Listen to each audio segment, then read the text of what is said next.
pense que désormais on a compris que faire du trading, ça ne veut pas dire prévoir le futur, mais chercher des zones à plus haute probabilité. Et comme il n'y a pas de certitude et rien n'est sûr au 100%, on peut se tromper aussi dans notre trade. Et c'est sur cela qu'aujourd'hui je vais me concentrer, sur l'utilisation du stop loss. Bonsoir à tous et bienvenue dans cette nouvelle vidéo. C'est le 5e épisode de Trading pour les nuls. C'est une série de vidéos qui vise à expliquer les bases du trading de la façon la plus simple possible. Mais on va pas perdre du temps, on va tout de suite rentrer dans le sujet. Et donc je vais vous expliquer, je vais tout d'abord vous partager l'écran. Voilà. Et tout d'abord, pourquoi il faut impérativement utiliser le stop loss. Donc, en premier, car il nous fait récupérer le capital utilisé lorsqu'on se trompe. Je vais vous faire un exemple. Voilà, ça c'est le graphique de l'SP500. On voit qu'on a une downtrend ici. Et normalement, logiquement, ce que j'aurais pu faire, c'est, on voit que voilà, il y a des impulsions, des retracements, impulsions, retracements qui ils vont, on va dire, tout le long de la trendline dynamique. Qu'est-ce que j'aurais pu faire? J'aurais pu rentrer short ici, rentrer short. Bon, si on rentre short ici, ça va, ok, c'est bon. Mais si on rentrait short ici et on mettait pas de stop loss, parce qu'on était convaincu que ça allait encore descendre, on aurait soit perdu la position, donc se faire liquider si on utilise un effet de levier trop haut, soit ça n'a pas de sens en fait de tenir bloqué le capital et attendre que ça va descendre. Ça se trouve, ça va jamais descendre. Et donc, où je mettrai le stop loss aujourd'hui, enfin ici, je vais vous faire un exemple. Donc, si je fais bon, là, j'ai pas le trading, TradingView Pro. Je dois refaire l'abonnement, mais on aurait pu voir avec des volumes et tout. Mais pour faire simple, bah, ici, il y a la downtrend. Donc, pour moi, c'était bon. Ou alors ici. Allez, on va dire ici. Et j'aurais mis le stop loss peut-être ici, dans cette partie-là. Cette partie-là. Et comme ça, si ça va plus, enfin, ça va monter, voilà, je perds le 5%, ce que j'ai décidé de perdre. Et, euh, et voilà, je récupère mon capital, je suis prêt pour ouvrir des autres positions. En deuxième, il faut savoir que quelle est la perte qu'on va réaliser lorsqu'on se trompe. Et grâce à ça, on peut définir aussi le take profit. Donc, toujours pour vous faire un exemple, on va rester sur TradingView et on va faire encore une position short. Ici, on aurait pu faire... ça, c'est une position short. Voilà. Si on attend le retracement vers la trendline, on aurait pu mettre le stop loss ici. Si on est dans un trend, donc normalement, c'est toujours des bas moins bas, comme on dit. Et donc là, ça peut avoir du sens. Parce que c'est un risque rendement, même si on aurait fait, allez, au même minimum, c'est un risque rendement de 4,74%. C'est bien. Mais ça se trouve, il y a des autres, je sais pas moi, si je vais rentrer que je me suis perdu j'ai perdu voilà, le train, on va dire, et que je vais rentrer, je sais pas, ici en bas, je dis ça va continuer à descendre et tout. Mon stop loss, je devrais le mettre ici. Et mon take profit, même que je le mets là, c'est 0,62. Donc ça servirait un peu à rien. C'est pas un bon trade. Et donc grâce à ça, on peut voir si c'est un bon trade ou pas. Voilà les gars, ça c'était un petit exemple pour vous montrer sur les graphiques comment ça marche. Et j'ai préparé des slides pour vous. Dites-moi dans les commentaires si ça vous plaît avec les slides ou pas, comme ça que je puisse comprendre c'est quoi le mieux, comment vous pouvez comprendre mieux.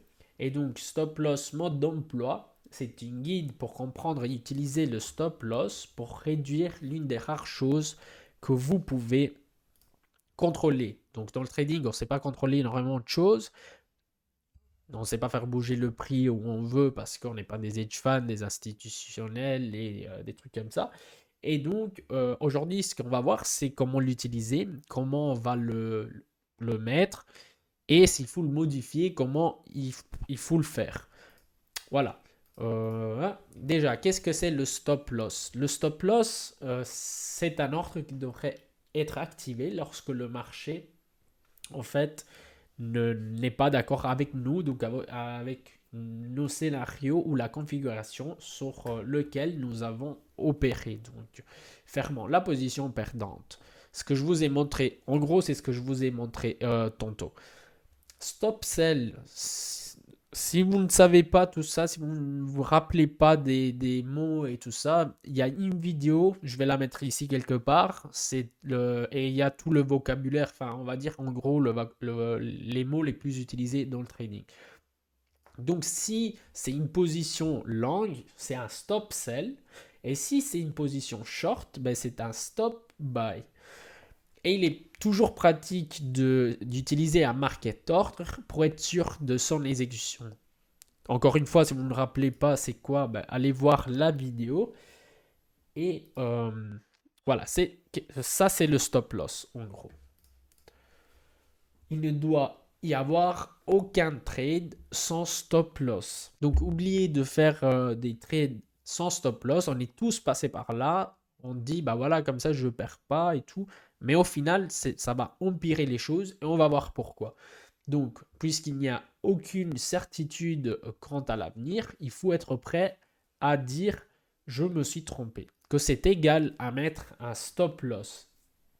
Un trade sans stop loss est un trade non planifié et le concept de capital risque est dépassé. Comme on a vu tantôt, en fait, en mettant le stop loss, on se rend compte de si le trade il va bien, si ça vaut le coup ou pas. Et peut conduire, comme je vous disais tantôt, à un drawdown exagéré ou minimiser le profit. Parce que en gros, si vous vous dites, bah voilà, moi, je ne vais pas perdre le 5, le 10% à chaque trade, je vais attendre, ça va remonter, tout ça. Encore en spot, ça pourrait avoir du sens ça dépend. Mais c'est pas du trading en fait. Ce n'est pas du trading. Parce que vous ne voulez pas perdre le 5%, vous dites ça va remonter, puis ça va encore perdre le 5, puis le 5, puis le 5, et au final, vous vous retrouvez avec un capital qui est bloqué et que vous ne savez pas en fait combien ça va être la perte maximale. Et donc voilà, c'est pour ça qu'il faut toujours l'utiliser. Même, j'ai mis ici dans les transactions non spéculatives, accumulation long terme, il doit en tout cas y avoir, même qu'il n'y a pas un stop loss, parce que ça n'aurait pas de sens non plus de mettre, si on veut accumuler ou voilà, faire de l'accumulation, oui, en long terme, ça n'aurait pas de sens de mettre un stop loss en moins 10%, mais en tout cas, on doit savoir quand on va clôturer les positions en perte. Je ne veux pas rentrer dans le détail parce que ce serait trop long, mais pour vous faire un exemple, on veut accumuler parce qu'il y a des fondamentaux, par exemple un asset, un actif ou une action, ce que vous voulez. Et puis au final, il y a un changement des fondamentaux. Le prix, par exemple, dans le time frame mensuel, il va être baissier ou ouais, il va être un marché à la baisse. Mais en fait, on va devoir attendre des dizaines et des dizaines d'années pour pour récupérer notre argent. Et ça n'a pas de sens. C'est pour ça que je vous le dis.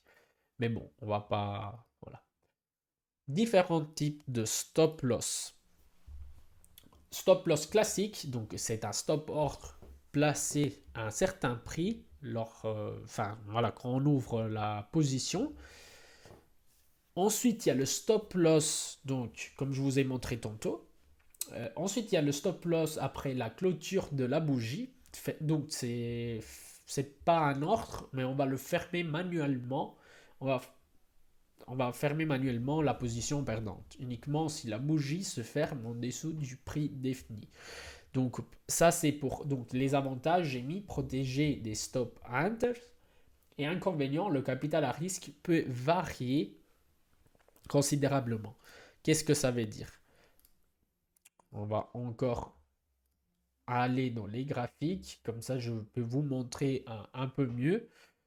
S'il me fait sortir d'ici, voilà, je partage mon écran. Ici, il faudrait peut-être y aller sur quelque chose d'autre pour le comprendre mieux. On aurait peut-être pu, je vous fais un exemple. Donc ça, c'est un range du Bitcoin. Ici, dans le time frame à 4 heures, on aurait pu ouvrir un trade ici, on va dire un long, pour ne pas rentrer contre trend.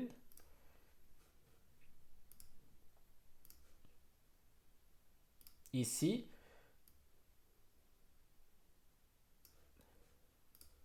Et on aurait pu se dire, bon, en fait, moi j'aurais mis le stop loss un peu plus loin, par exemple ici, mais même dans tout, enfin voilà, même on peut dire, si on veut le fermer manuellement, voilà, si il y a une bougie qui clôture ici, ben je vais faire manuellement le prix. Mais qu'est-ce que ça va en fait, les avantages, c'est que s'il y a une shadow, donc une tige très longue, et après ça remonte tout de suite, mais en fait, on n'a pas perdu ça pour rien. On n'a pas perdu le 10% pour rien.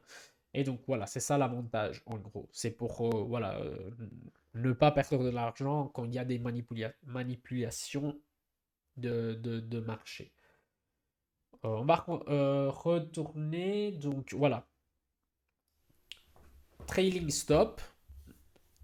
Le stop loss est déplacé avec l'évolution de la position en profit.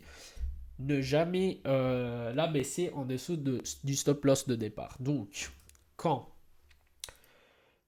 on met un stop loss ou un trailing stop, qu'est-ce qui se passe? On va le voir. Ce qui se passe, c'est que j'ouvre une position ici, par exemple, ici, et donc je vais mettre mon stop loss, ouais, après ce support. Ce qui se passe, c'est que, voilà, par exemple, on a mis le take profit ici, parce que voilà. Ce qui se passe, c'est que à chaque fois, pourquoi je vois pas? Voilà, on va dire ici. À chaque fois que le prix bouge dans l'autre sens, donc il va comme on voulait, ben le stop loss, il va s'abaisser. Il va s'abaisser, il va s'abaisser. Donc on perd de moins en moins et au bout d'un moment, si on veut, on peut même le mettre en profit. Et ce qui se passe, c'est que, l'avantage, c'est d'optimiser la position. Inconvénient, c'est une gestion active de la position. Je ne sais pas pourquoi il m'a mis localisation, mais de la position. Donc, il faut quand même être derrière le graphique pour voir c'est ce que on est en train de faire. Mais c'est bien ou pas. Parce que si on laisse ça au bot et que puis il y a une shadow et ça repart dans l'autre sens, ben forcément, on va perdre du profit, quoi. Ensuite, dans le cas des positions spéculatives, ça, voilà.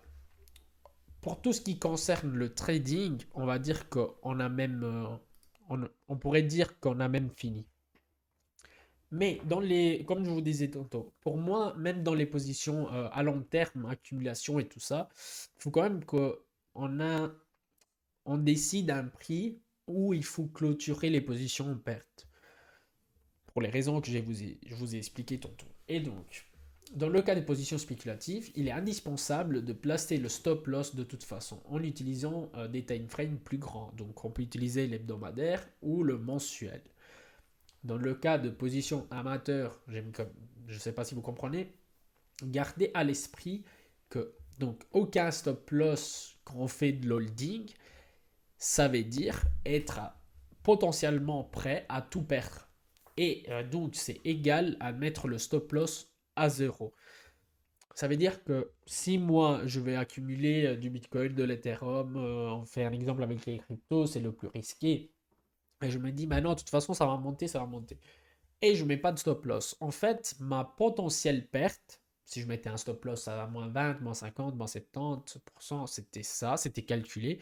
Mais ma potentielle perte, c'est de tout perdre en fait. Parce que ça peut aller à zéro et moi j'ai tout perdu. Et donc voilà, c'est égal à mettre le stop loss à zéro. Donc si on est prêt à perdre X, donc je suis prêt à perdre X, par exemple je mets 10 000 € et je me dis, moi le maximum que je peux me permettre de perdre, c'est le 50%, le 60%. ben, vous mettez le stop loss à moins à 60%. J'achète et dans X années, je verrai ce qui se passe. Ça veut dire ne pas mettre de stop loss. Et donc, encore une fois, une potentielle perte de tout perdre en fait.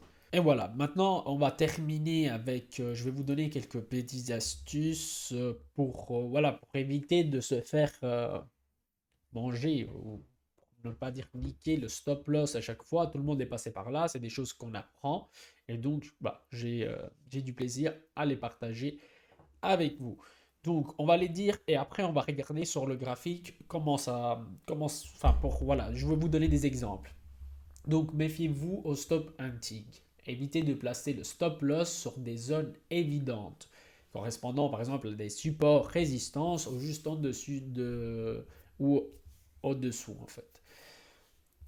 Vous pouvez diviser le stop loss en plusieurs ordres. Évidemment, les calculs devront en tenir compte. Moi, j'aime pas trop faire ça, mais ça peut aider. Donc, pour trouver ce qui vous correspond le mieux, il faut juste que vous testiez et c'est seulement comme ça que vous pouvez trouver le time frame, le stop loss, voilà, la façon de opérer sur le marché. S'il y a des bougies qui ont des très longues tiges, donc des shadows à proximité, placez toujours le stop loss au-delà des tiges elles-mêmes. Et ensuite, plus le time frame est court, plus il convient de laisser d'espace entre le prix effectif et le stop loss. Donc ça n'a pas de sens de ouvrir, je vous fais un exemple, Bitcoin 50K et de mettre le stop loss à 49 900. Enfin, même qu'on veut, voilà. Maintenant, on va aller sur le graphique. Et voilà. Donc, pour vous trouver un exemple, on va commencer avec les tiges, vu que j'ai trouvé quelque chose ici, parce que après, quand on trouve, ça se passe tout le temps, et quand on cherche, t'en trouves jamais. Donc voilà, pour les tiges longues, je vous fais un exemple. Ici, on était dans un pattern, sur un pattern, et donc on aurait pu, voilà, long, short, dans les time frames, par exemple à 15 minutes. Ok, ici j'ai trouvé un exemple. Dans cette zone, il y a des tiges, on va dire, assez longues. Ok. Et donc, si moi je voulais rentrer short ici, par exemple, voilà, pas au premier, pas au deuxième, je voulais rentrer short ici, bah en fait, j'allais pas mettre mon stop loss sur la tige. On est d'accord? On a vu qu'il faut le mettre un petit peu plus par là. Ok. Donc, on pourrait calculer si on veut se prendre le short entier, enfin le mouvement entier, qu'après a eu succès, on a un rendement de 8,4%. Donc ça pouvait être un très bon trade. On aurait pu mettre même le stop loss un peu plus ici. On serait resté toujours à 4,33. Ok, donc ça c'est le premier exemple. Ensuite, il y avait quoi en fait diviser le stop loss, bah ça en fait, bah, ça veut dire si on veut ne, voilà, par exemple, un petit peu plus au haut de la tige, on aurait pu clôturer le 50% de la position.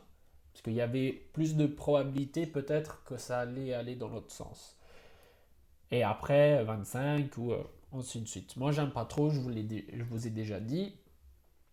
Donc, méfiez-vous au stop antique. Je vais vous faire une vidéo prochainement sur les résistances et sur les supports. Non, on va aller dans le 4 heures, ça va.